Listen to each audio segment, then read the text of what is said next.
I'm Les Duncan, and I have had 7 massive bleeds in my brain, recovered from 7 debilitating strokes. And I wrote my book, Brainstorms, so that others can see and hear how I managed to accomplish that. I'm Charles Collier, and I'm glad to be here tonight with the thing on Les's book, Brainstorms, and it's just absolutely fantastic, and thank you to everybody. Hello, I'm Bruce Beck. I went through a very serious brain hemorrhage 10 years ago with a prolonged recovery that took several years. And so I speak from experience about dealing with a devastating chronic illness.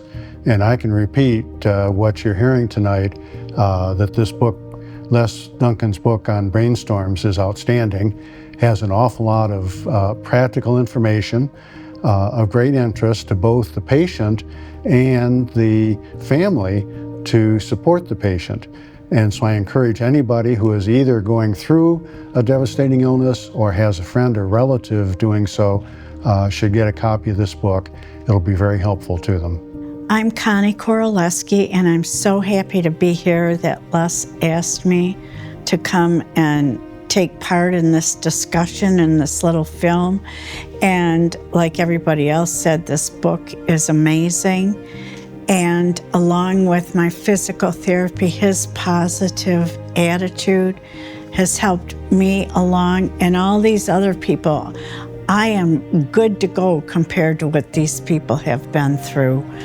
And just hearing their stories has made me feel more hopeful, because for a while I was down and out, and I feel so much better after having read Les's book and talked to him and talked to these gentlemen here. My problems are little compared to what they've been through. I am Jim Flynn, and Les heard about me and was thought enough about me to tell me about his book. I've struggled for decades with mostly back pain, but other joint pain too. And he's kind of shown me how you can sometimes look and search a little bit deeper. Maybe you can find some better ways and how to deal with and treat your issues that you're having. And my friend Les has made a difference in my life, and I appreciate being here today. And one more thing, it's not just Les, but it's his lovely wife, Sharon, who is always serene. When you talk to her, she's just a lovely person, and I think together they make a great team. Thank you. And I want to talk a little bit about some of the therapy I went through to recover from my paralysis and my strokes. What I call traditional therapy is going to a physical therapy office or facility and getting occupational therapy, physical therapy, speech therapy. I didn't hesitate. If that wasn't working, if that process wasn't working, or if the doctor I had wasn't doing me any good, or the therapist I had wasn't doing me any good, of making a change. Non-traditional therapy are things that are not taught in medical school. Medical doctors don't know anything about them, and they don't prescribe them. But in my case, I truly believe that they made the difference between my full recovery and an 80% recovery. Let me tell you about one to start with, and that's acupuncture and electrical stimulation conducted simultaneously. Now, my face was paralyzed on the left side. My left eye was stuck open. It wouldn't move. I couldn't close it. And so my left eye was open day and night. And other things like I drooled out of the left corner of my mouth, and I couldn't speak clearly because I slurred my speech because my mouth wasn't working. I went to see the doctor, the one for acupuncture. First thing he did was chew me out. He said, "You should have been here 2 weeks after your stroke in December. Oh. You waited too long, and I'm not sure if I can do you any good." I said, "I'm willing to try." So he laid me down on a hospital bed, and he had some kind of mechanism or tool I couldn't see because I was laying, which helped him to pinpoint the nerves on the left side of my face. And he put acupuncture needles exactly on those nerve endings. And then he told me, I'm going to start turning the electricity on. And he said, you tell me when you can't stand it anymore. So sure enough, he pumped the machine out. And 20 minutes later, I called out for him saying, I'm ready for more. I did this 3 times a week for 6 weeks. And I noticed some improvements along the way. So at the end of the 6 weeks, my facial paralysis was gone. Wow. Totally gone. My eye would open and close.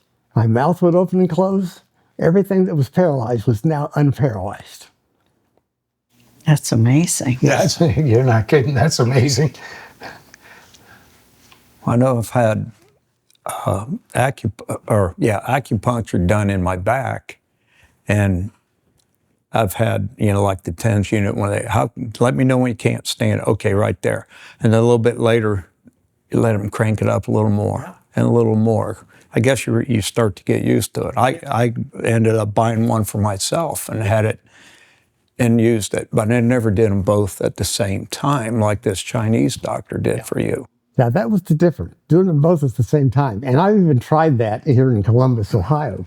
I got a hold of an acupuncturist, and sure enough, she had her machine, and she had her electrodes and her electrical thermometer, but she didn't have whatever it took to pinpoint the nerves.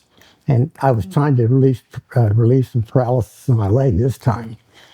But this guy, he knew what he was doing. In addition to the electricity and acupuncture, he gave me some herbal devices at the end of every session to take home. I'm not sure if they did any good, but, that was his way of treating. That works. Yeah. It works. I was just saying, we were saying before, that like your book, the things that you went through, you can pick up on it, and you went through the same things.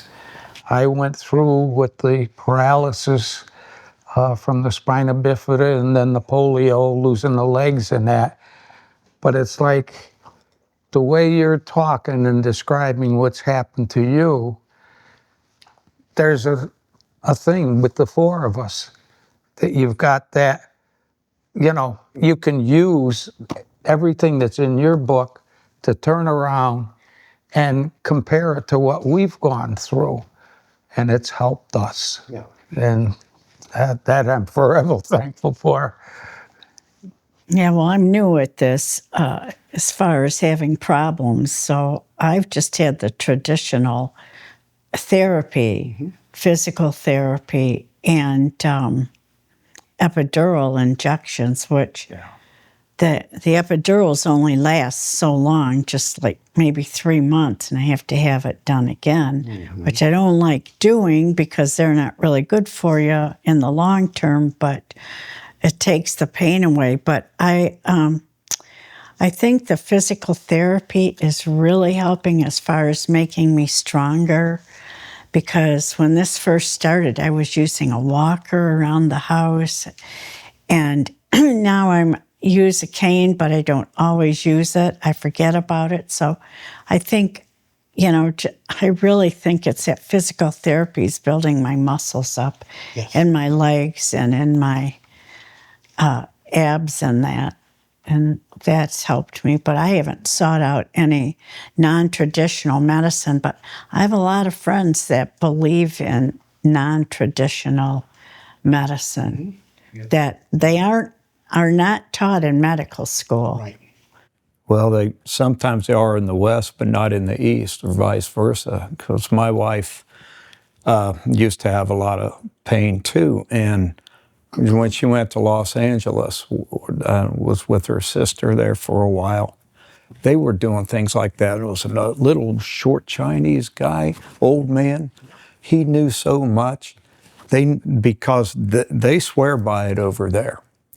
And I think it's just maybe we're just not used to it yet, or it's still new to us. But I think it's something that's coming. It's having great results. My wife came home and couldn't believe it. Couldn't wait to tell me all about how much it helped her to get over the problems she was having. And I don't know. One thing I do too is the physical therapy. I'm impatient. I want to, okay, let's get through the physical therapy because I got 14 other things I want to do here today. And but I have to learn, no, has to be a priority. And it only takes me 45 minutes to little under an hour, anywhere in there, depending on the day, how much physical therapy I do. But I learned my lesson because I kind of like, okay, I'm up at this level, I'm at this plateau, I can ease off. Guess what? The pain started coming back, the symptoms started coming back again. Next thing you know, I couldn't move again. So this time, I am not going to quit because I never want to have that kind of pain again. Do you go to therapy, you mean? I did for 3 months. And then they sent me home and with this on certain things I do every day and certain things I do every other day. Yeah. But some things are every day. And then you add certain things. You can let that slide when you're at home. But if you go for your appointments, you have to go. Right. I guess they got to the point where they trusted me enough that they could send me home, and then I. But it's human nature to say, "Oh, I'll do that tomorrow." Yeah. Well, I just want to reiterate what Jim is saying about physical therapy. That it starts out under the supervision of a therapist, right? And you visit them on a regular basis. They watch what you're doing. They coach you, and you make good progress. And then, for a variety of reasons. Probably financial, you just can't keep up physical therapy forever. At some point, it has to stop.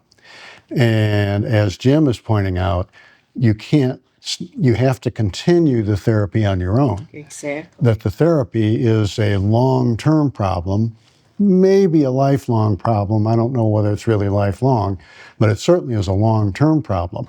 And so that's a mindset that people have to have, that you go to the therapist, you learn the therapy, you learn how to do it, and then when you stop with the physical therapist, you continue the exercises on your own as instructed by the therapist. Because as Jim pointed out, that if you slack off on the exercises, then the problem is going to recur. Yeah. And so physical therapy is just a long-term problem. That's a very difficult thing for a lot of people to understand. But sometimes you have to learn it the hard way. Yeah. Well, I've been going for months, and so far my insurance is paying for it. So I'm going to keep going as long as I can. You've got to stay on the positive side, especially when it gets to be the tough time. That's when you got to say, I got to keep going. It makes a difference. Oh, big difference it makes. You need that positive, and that's why, like I say, I love the book. I like the hope.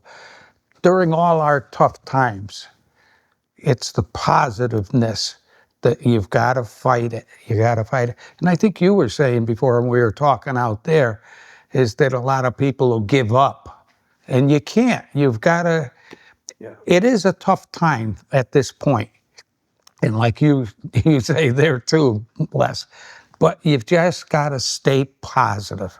Stay positive, run through it, and think about all the good times you've had in your life and let them help you. And there can be more good times to come if you keep at it. Yes, amen. Yes. Yeah. So that's the hope behind all of it. Because I'm not a sitter, and this hit me like a ton of bricks. And I did not want to slow down. I don't like being in the house not feeling well. So, you have to stay positive, or you just. Well, it's very easy for us to sit here and tell people to stay positive, right, but it's difficult to do it. It is. And so the question is for people out there that are frustrated and aggravated and not positive, and they say, well, what should I do? And my answer would be utilize your support system. And if you don't have a support system, you have to make a conscious effort to develop one, because you're going to need it sooner or later. And number one on the list would be helping you to stay positive. Yeah. Yep, it's like our wives, like your wife Sharon, how much she's helped you. My wife Joanne, how much she's helped me to stay on the positive side. I think all of you have had either a husband or wife or a friend or someone that's helping you stay on that positive side, and you get through it. And then, like, I'm a firm believer of just try to always think about, and I've said it before in the other thing, Les's book I like because it's in short terms there, and I do one every night, almost every night. And it's to keep your mind to say, okay, look at what you've been through. All of us have been through. And yet the positiveness, and like you're saying, that's the biggest thing when it gets tough. Well, the other thing that's kind of helped me too is that having children, they watch how you handle adversity like this. And you never quit being a parent, no matter how old your children become. Yep. You still want to be a good example for them. And I want them to be able to see, yes, I'm going through this, but you know what? I can do it. And here's how you can handle it, and like you said, you got to stay positive. You got to have a support group. We kind of encourage each other and keep each other going. Children and your grandchildren, you don't want your grandkids to see you moping around and, crying, I can't do this, and Joanne and I are on the great-grandparent part, so that's why we moved from Connecticut out to here. But you're right. Can't tell them all your problems. I mean, they'll never want to talk to you again. Yes, you're right. I don't want to see Grandpa. He's always mopey. Right, he's complaining all the time. Well, physical therapy is definitely part of the routine, and it helps with many, many things. It helps to build your strength back, which is very important. It helps coordination. It helps with many things. Yeah. But there are some things that if they try to use physical or speech therapy on you, they just don't work. Like reversing the paralysis on the left side of my face. Yeah. And I've got another one too, which is Biophoton treatment. Biophoton bombardment is what it's called. And I started doing this after my brainstem bleed and stroke. I was called by a treatment facility. These people called me and said they were doing a clinical trial of biophoton bombardment on people who had multiple strokes. Huh. And I said, well, I certainly qualify. Yeah. And so they said, well, can you be there tomorrow? I said, no. It was getting close to Christmas, and it was 200 miles away, and it was like 3 o'clock in the afternoon. And she said, well, when can you be there? So Sharon and I discussed it and decided that, I said, how long am I going to be there? They said, 4 weeks. Oh my gosh. 4 weeks put us up to almost Christmas week. And so Sharon and I discussed it and said, this is something that we should try, and we will emphasize that they've got to let us go in time to be home for Christmas and get our Christmas shopping done. We drove that 200 miles, and I had great difficulty, getting from my car to the entrance of the treatment facility. It's called the Tesla MedBed Center. And it was in Butler, Pennsylvania, which we all are familiar with by now, I guess.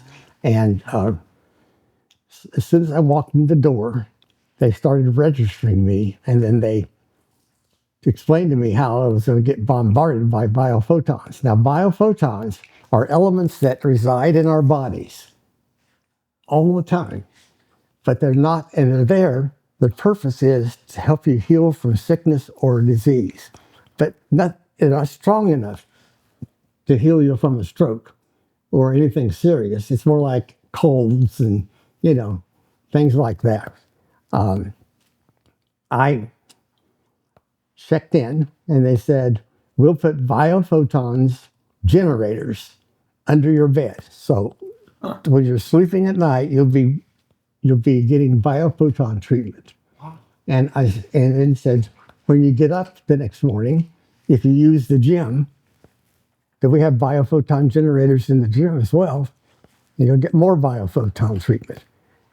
And then they said, if you want to swim in a swimming pool, we've got giant biophoton generators in the bottom of the swimming pool. Oh my God. And I was, and they were giant.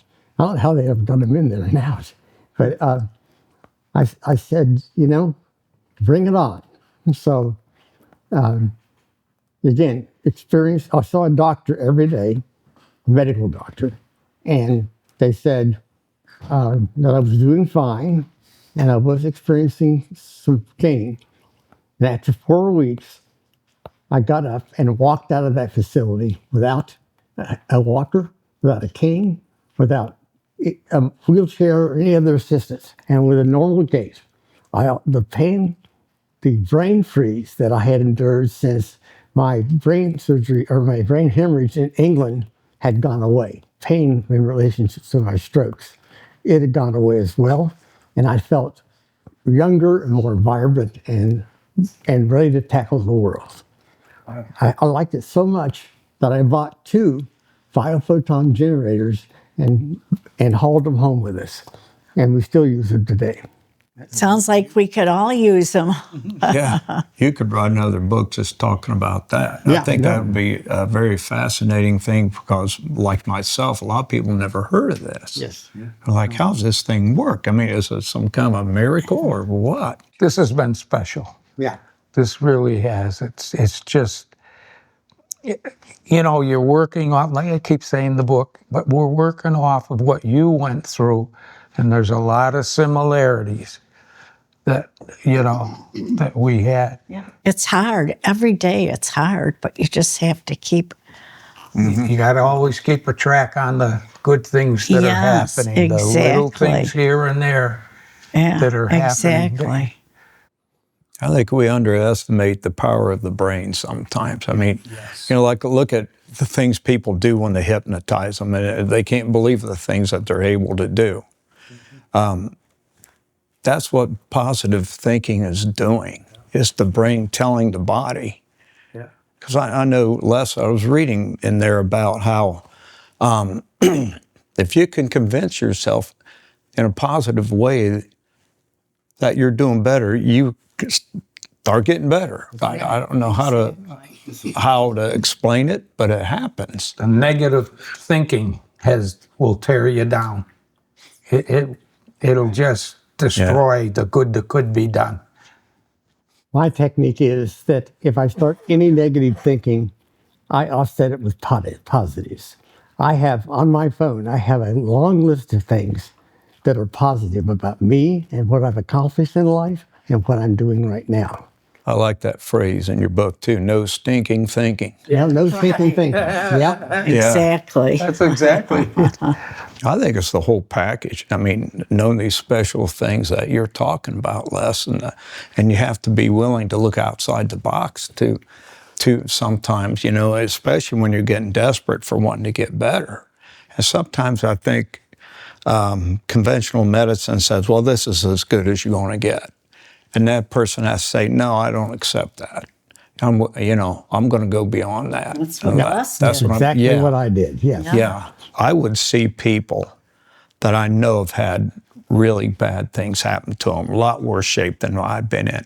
Why is that person always happy? Why is that person always smiling, And then you learn to kind of, you want to talk to that person and kind of get to understanding, well, what do they do? And they're, well, you got to quit beating yourself up or being down in the dumps about things. There's a better way to look at it. Yeah, and nobody wants to hear you complaining either, The kids, like you were saying before, if you have children and that, you don't want them, they don't want to hang around if the only thing you're going to do is complain and complain.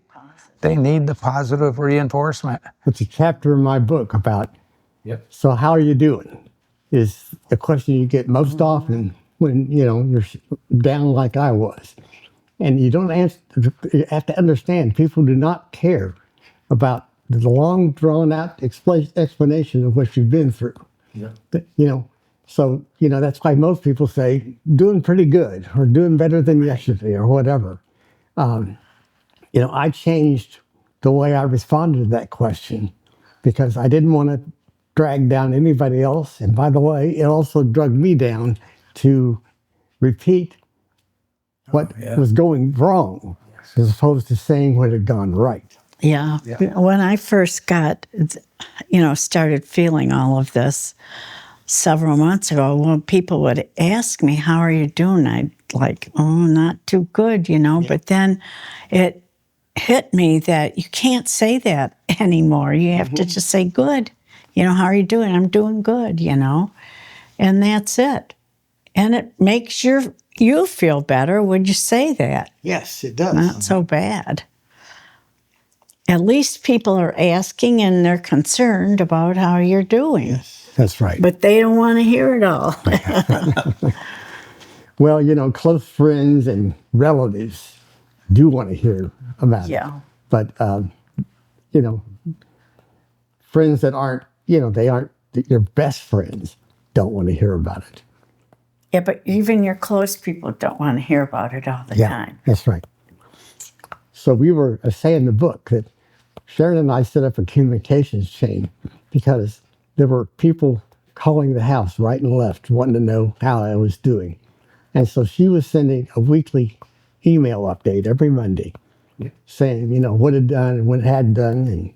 And finally I said, I think I'm healthy enough to take that over. So I started sending the weekly email update, and it focused exclusively on what good things had happened to me health-wise in that last week, and maybe barely mentioned that I was working on a couple of other things. You look at where you are right now, right here, right today, and think back when we met you and Sharon, and think back to where you were. Let me tell you, there were some tough times there. But like you say, look at the progress you've made. It's amazing. It's good. I've been walking around the house since you all have been here, and that's a recent development. I walked around the house yesterday when Anna and Redford were here, and I've walked around the house today as well. I couldn't do that 2 months ago. Yeah. I was still Remember that. using a cane. Yep. And a lot of us would go to the same masses during the week, do rosaries and whatnot, and you'd be on a walker. Yeah. Pretty soon you're on a cane. And I did notice today you didn't use anything to help you. That's right. So congratulations for Yes, that. Yeah, yes. thank you. Yes, congratulations.